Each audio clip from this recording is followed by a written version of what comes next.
Hey, it's Props, back with the return of the music review series. And today we are reviewing 21 Pilots' Vessel. This is the first full-length album from 21 Pilots, as we know them now, excluding their self-titled record, which was an effort that was released before Josh Dun even joined the band, or before they got signed to their record label, Fueled by Ramen, and excluding Regional at Best, a record that pretty much contained everything we have on Vessel, except with a little less polish, and a few tracks that were reserved for the deluxe edition. Now, I actually mentioned Vessel in my review of Trench all the way back when that album was released, and said that I didn't really care for it. First of all, 21 Pilots, I guess I quite like them, but they've always been quite a hit and miss with me. Vessel is alright, but looking back, I really didn't give that album the listen that it deserved. Safe to say that I've given this album many listens now, and safe to say that my opinion has changed. Now, regarding their previous record, their self-titled record,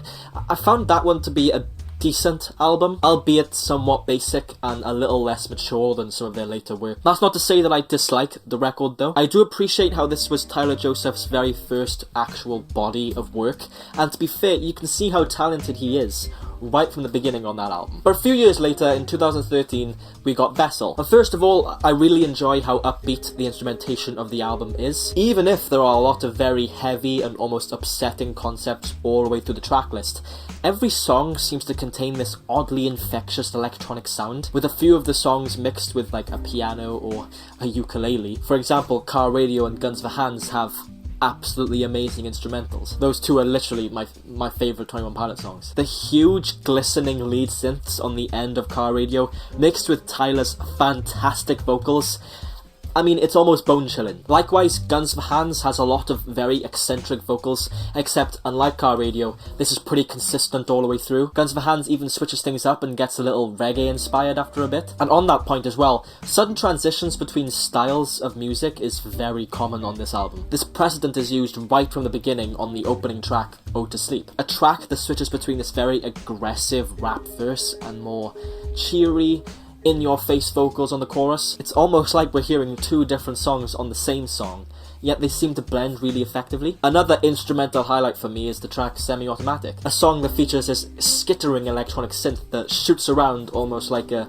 semi-automatic machine gun. The penultimate track, Trees, as well, is just amazing. It features some brilliant loud vocals and this mix between chilled out and in-your-face instrumentation, which it switches between on the fly. The album as a whole also focuses on some very interesting lyrical concepts. Car Radio is an especially brilliant example. On the track, Tyler literally just sings about how his radio in his car was stolen and now he has to drive around without music. But he uses that idea as a metaphor for music within life as a whole, and how many people listen to music to distract themselves from life, and the second it's removed, you then have to deal with your own thoughts. I also really like the idea of House of Gold, where Tyler sings about being torn between living his life to the fullest or staying at home with his mother when his father eventually dies. Like a lot of these tracks, it seems to hold this weirdly hopeful yet solemn lyricism that it just seems to go between very quickly. Like Guns for Hands, for example, the song literally has this fantastically upbeat instrumentation,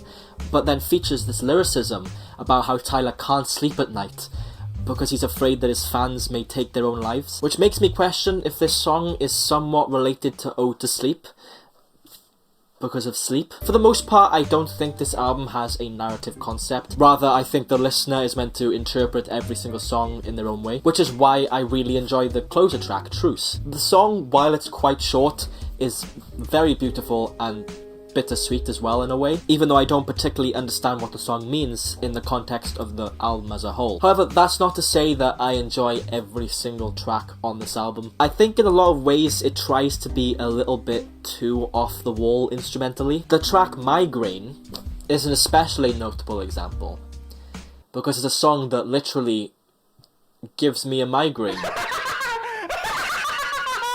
That was a funny one, wasn't it? This track is definitely my least favourite on the album, which is a shame because I can see myself in another world liking how ridiculous this song becomes, but I just can't get into the overly wacky verses and the intentionally very robotic choruses. Another weakness for me is the song The Run and Go, which I find literally painful to listen to. The wacky do do do do do do do do do do. No, never. However, I can appreciate this song a little bit more than Migraine because it does have this very interesting switch up in the middle where it goes a lot more somber. It's a shame that this part doesn't carry on for a bit longer because it does eventually go back to the really ridiculous chorus. Tonight, I need you to stay. Yeah, the song just comes across as very sickly. As well as that, a lot of the rap verses here are very meh. For example, on the tracks Holding On To You and Screen, which are both songs that I do like, they feature this really weird flow